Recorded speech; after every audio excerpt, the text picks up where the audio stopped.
महाराष्ट्रामध्ये औरंगजेबाची खबर हटवा अशा प्रकारे हे आंदोलन आहे. काय भावना आहेत काय सांगता?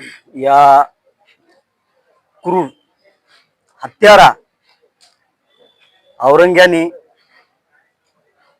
मठ मंदिर उद्ध्वस्त केली होती आणि धर्मवीर छत्रपती संभाजी महाराजाला 40 दिवस वेगवेगळ्या यातना देऊन या औरंग्याने क्रूर असा वध केल्यासारखं केलं आमच्या छत्रपती संभाजी महाराजाचं. आणि या काही राजकारणी लोकांनी पूर्वीच ती कबर हटवायला पाहिजे होती. संभाजीनगर मध्ये असलेली ती कबर आम्ही निवेदनाच्या माध्यमातून सरकारला विनंती करतोय की या औरंग्याची कबर येत्या काही दिवसामध्ये आपण हटवावी.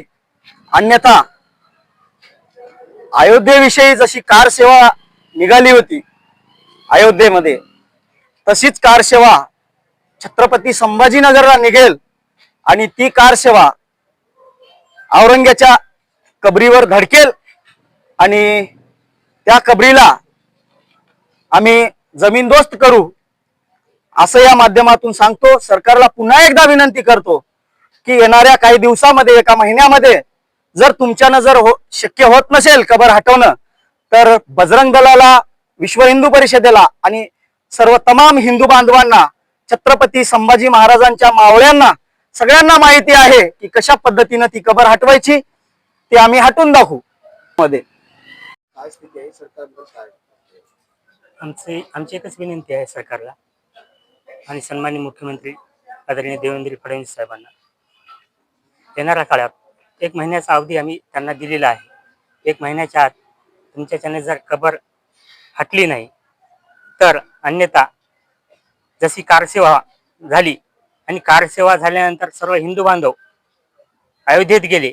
अयोध्येत जे बाबरी ढाचा होता, जो बाबर कुठल्या गावचा होता काही माहिती नाही, पण तो आला इथं बाबरी मस्जिद केली आणि सर्व हिंदू बांधवांनी एक निश्चय केला की ती बाबरी मस्जिद उद्ध्वस्त करायची आणि सर्व हिंदू बांधवांनी ती बाबरी मस्जिद उद्ध्वस्त करून दाखवली.